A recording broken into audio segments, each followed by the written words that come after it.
2008-2009 წლების გლობალურმა ფინანსურმა კრიზისმა საერთაშორისო მონეტარული და საფინანსო ზედამხედველობის სისტემის სისუსტე მსოფლიოს ცხადად უჩვენა. რაც თავის მხრივ განპირობებული იყო ამერიკულ დოლარზე მკვეთრი დამოკიდებულებით. კრიზისის საპასუხოდ ჩინეთის მთავრობამ იუანის საერთაშორისო სარეზერვო ვალუტად გარდაქმნის ღონისძიებები წამოიწყო დოლარის მზარდი ექსპანსიისა და დომინაციის დასასრულებლად.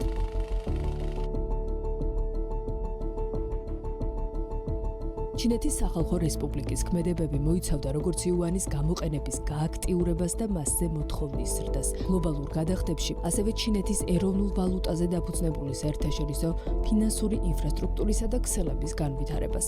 დასახული მიზნის მიღწევისთვის ჩინეთისთვის გარდაუვალ მოცემულობად იქცა საკუთარი საერთაშორისო გადახდების სისტემის შექმნაც, რომელსაც უნდა ემუშავა. ალტერნატივად და კონკურენცია გაეწია ბაზრის ისეთი დომინანტებისთვის, როგორიცაა SWIFT ან თუნდაც ამერიკული ჩიპსი.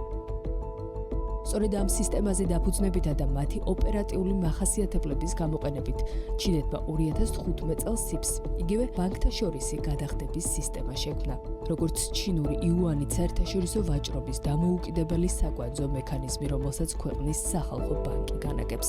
სისტემა ტექნიკურად წააგავს SWIFT-ს და ფუნქციურად განკუთვნილია საზღვარგარეთული გადარიცხვებისთვის, რომლებიც იუანში სრულდება. კიდევ უფრო მარტივად, თუ ადრე იუანით გადახდები ძირითადად SWIFT-ის მეშვეობით ხორციელდებოდა, SIPS-ი ქმნის პარალელურ ფინანსურ არხს, რომელიც ჩინურ ბანკებსა და მათ უცხოელ პარტნიორებს საშუალებას აძლევს იუანით იმუშაონ ამერიკის საფინანსო ინფრასტრუქტურაზე დამოკიდებულების გარეშე. თუმცა, აქვე იმასაც ხაზი უნდა გავუსვათ, რომ ჩინური სისტემა კვლავ იყენებს SWIFT-ის ბანკის ამოსაცნობ კოდებს და ISO სტანდარტს, რომელიც ფართოდ გამოიყენება ფულადი ფასიანი ქაღალდების ვაჭრობისა და ვალუტის ოპერაციებში.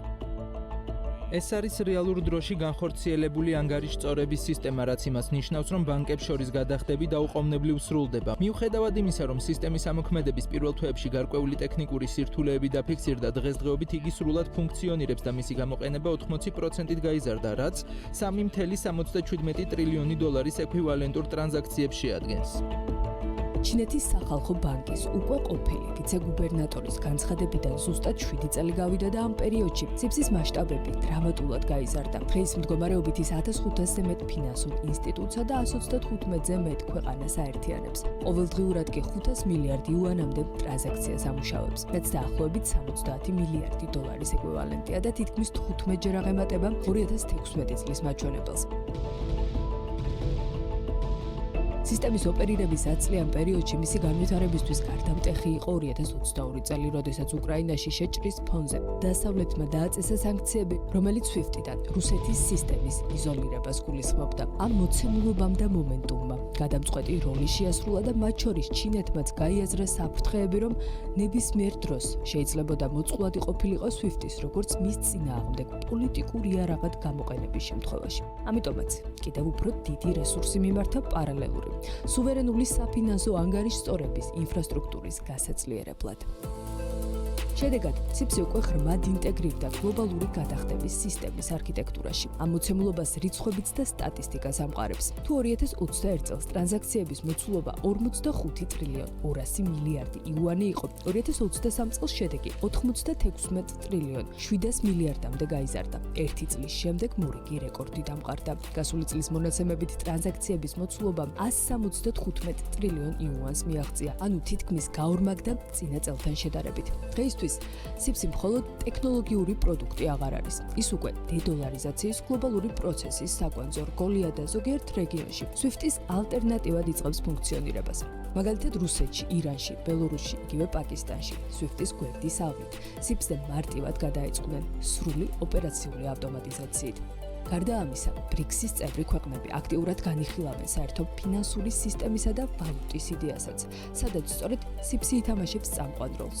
სახაზეა იუანში დენომინირებული კონტრაქტების ოდენობის აღმავალი დინამიკაც საგარეო ეკონომიკურ ურთიერთობებში. BRICS-ის მიღმა ჩინეთის ბანკთა შორისი გადახდების სისტემა მიუღებელი არც ევროპის ქვეყნებისთვის არის.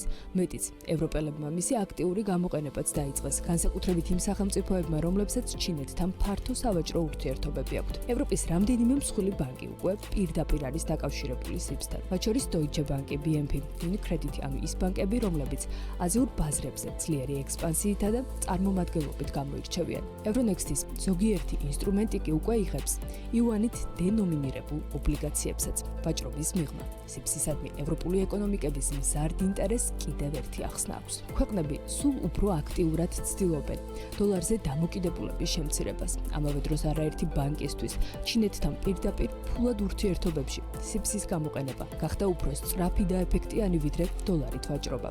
დაახლოების ტემპისა და მასშტაბის აღმავალი ტრენდის მიუხედავად მნიშვნელოვანი შეზღუდვები კვლავ ძალაში რჩება. საუბარია იმაზე, რომ ევროკავშირის ფინანსური რეგულატორი ჯერ კიდევ არ აღიარებს ჩინეთის ბანკთა შორისი გადახდების სისტემას დამოუკიდებელ პლატფორმად და კვლავ საჭიროებს SWIFT-თან ინტეგრაციას. ამასთან არც ისეთი მოთხოვნადია და ძლავრი იუანის გამოყენებაც. ევროპაში ჩინური ვალუტის გამოყენებით ტრანზაქციების მოცულობა მთლიანი გადახდების 3%-ს არ აღემატება. თუმცა მაინც SWIFT-ის გლობალური როლისა და მნიშვნელობის გეომეტრიული პროგრესიით ზრდის ფონზე საზოგადოებაში სულ უფრო აქტიურად განიხილება თემა. შეუძლია თუ არა მას გლობალურად SWIFT-ის ჩანაცვლება. ამ კითხვაზე პასუხის გაცემამდე ჯერ სისტემების ფუნქციური განსხვავება უნდა განვარტოთ. SWIFT-ი ოპერირებს როგორც შეტყობინების გადამცემის სისტემა. ის არ ატარებს ფულს, არამედ კოდირებულად აცნობებს ბანკებს ტრანზაქციების შესახებ. SWIFT-ი კი პირიქით ახორციელებს ფულადი გადარიცხვების შესრულებას და მუშაობს როგორც RTGS ინფრასტრუქტურა, რაც მას ეფექტიანად აქცევს ფიზიკური ტრანზაქციების არხად, თუმცა მხოლოდ იუანის გამოყენებით. SWIFT-ი არის უნიკალური ქსელი, რომელიც აკავშირებს ბანკებს, მათ შორის ისეთებსაც, რომლებსაც არ აქვთ საერთო საკორესპონდენტო არხი. SWIFT-ი კი იძლევა გადახდების შესრულების შესაძლებლობას, მაგრამ ვერ უზრუნველყოფს ისეთ ფართო კავშირის შესაძლებლობას, როგორც SWIFT-ს აქვს. გამომდინარე აქედან, ამ უკანასკნელის ჩინური სისტემით ჩანაცვლება ჯერჯერობით აბსურდულად ჟღერს. ეს უფრო ფინანსური სამყაროს შიდა რეორგანიზაციის მცდელობა, ისეთი არქიტექტურის შექმნა, რომელიც ჩინეთის, მისი პარტნიორებისა და ზოგადად ამერიკის ჰეგემონიით შეწუხებული სახელმწიფოების ფინანსური სუვერენობისა და მანევრის უნარის ზრდას ემსახურება. ამის მიღმა გასათვალისწინებელია ისეთი ფაქტორებიც, როგორიცაა იუანის კვლავად შეზღუდული წილი გლობალურ სავალუტო სისტემაში, ამერიკული დოლარის ისევ უპირობო დომინირება. ასევე კვლავ აქტიურია SWIFT-ის კავშირი SWIFT-თან, ანუ ის სრულად არ არის იზოლირებული სისტემა. ჯერ კიდევ უამრავი გადახდა სრულდება ჰიბრიდულად, SWIFT-ის შეტყობინებით და SWIFT-ის ანგარიშწორებით. ხაზგასასმელი ფაქტორია ისიც, რომ ბაზრები, სადაც იუანი არ არის თავისუფლად კონვერტირებადი, ინვესტორები და ბანკები ჯერ არ ენდობიან მას იმავე დონეზე, როგორც ამერიკულ დოლარს. ანალიტიკოსები თანხმდებიან, რომ ჩინეთის ბანკთა შორისი გადახდების სისტემის გამოყენებით ევროპა უფრო ბალანსის დასაცავად იბრძვის, ხოლო აზია მას როგორც სტრატეგიულ ინსტრუმენტს იყენებს გლობალური დამკვიდრებისთვის. თუმცა, თუ სისტემის გლობალური ექსპანსიის არსებული ტრენდი შენარჩუნდება 2030 წლისთვის, სავარაუდოდ მივიღებთ ვითარებას, სადაც SWIFT-ი აღმოსავლეთისა და აზიის ბაზრების დომინაციური საფინანსო ღერძი იქნება. ხოლო SWIFT-ი დასავლური კაპიტალისა და ქვეყნების რჩეული პლატფორმა, რომელიც დარჩება გლობალურ დომინანტად. ბევრი საფინანსო ფუნქციონალისა და დიდი შვიდეულის ეკონომიკების მოთხოვნის ფონზე, მაგრამ მაინც შედარებით შემცირებული ტრანზაქციული სტატისტიკით. თუმცა 2030 წლის დადგომამდე დადასტურებულად შეგვიძლია იმის თქმა, რომ მსოფლიო ფინანსური სისტემის ერთპოლარული სტრუქტურა იცვლება და იწყება გლობალური ბრძოლის ახალი ფაზა. თუ ვინ განსაზღვრავს მსოფლიოს საფინანსო ტრანზაქციების წესებს მომდევნო ათწლეულში.